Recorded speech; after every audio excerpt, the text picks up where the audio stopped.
Okay, well, then we're on onto a marathon now. I saw Mark Wallace was flagging up to say that they couldn't get any runners, and there were two runners entered, and there was a bit of a Twitter appeal went out, and they've ended up with a very decent 900-meter race. Uh, is anybody looking beyond I am Royale or maybe affirmed? Anybody? I quite like Affirmed in this race. Yeah. I think he's done 28:30 odd round Perry Bath, and I think with that he could get in front because the one's not got a lot of early. I think if he gets in front, he's a dog to keep pulling out more. Yeah. Yeah, he's been in very good form, hasn't he? He got beat last time out, but he was on a decent run before that. Yeah, he'll get every yard of that as well. Yeah. Matt? Yeah, I sort of echo that. I watched it run at Brighton, needed the race halfway down the back straight, the second lap. It just needed it and blew up. Since then, it's gone from strength to strength. Pat Ducey knows his way around the dog as well. There's no question there.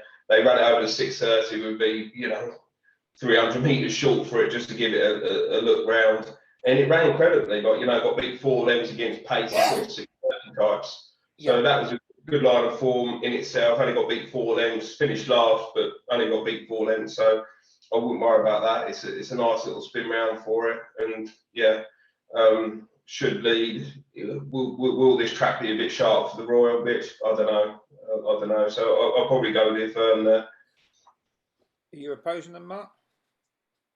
I'm going to go with I Am the Royal. I think she's a phenomenal bitch, and to me, her and Roxanne Christoph, that was race of the year in the big one that's in the marathon at Hove at the end of last year, and then in the final holding off Reza Rene, working away to the front.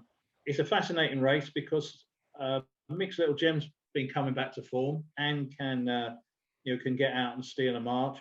And Savannah Volcano, you're never quite sure. A little bit like Affirm, you're not quite sure what you're going to get out of her. She'll be in the mix as well. It's a wonderful race, but I would favour I Am Royal. I think she'll just have too much if she can get in the pitch early on. She's got too much middle pace form. It's not bad for supporting open marathon where quite often they don't fill anyway, do they?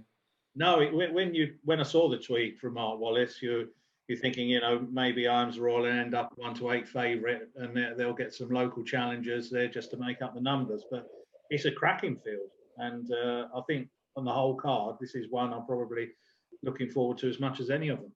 Yeah. Hopefully, we've got some decent marathon dogs around. You hope the tracks will make an extra effort now to try and put some of these things on, because there's nothing worse, as you know, as an owner yourself, you enter a dog and you don't get a run, and you're phoning the trainer up and says, sorry, we're going to have to go and trial somewhere.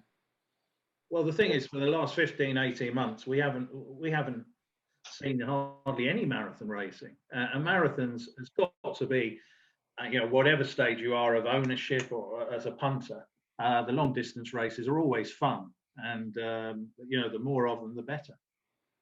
But a lot of this goes back to sort of flying winner. I mean, you've got two volcano there, Savannah Volcano goes back to Volcano.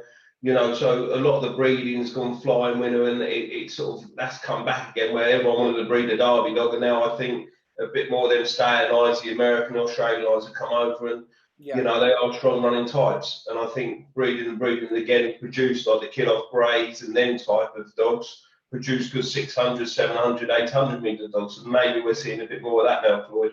Yeah, I hope so, because it's a shame we cut into an industry that's been so full bend related, and it's a shame we're missing out on so many decent dogs.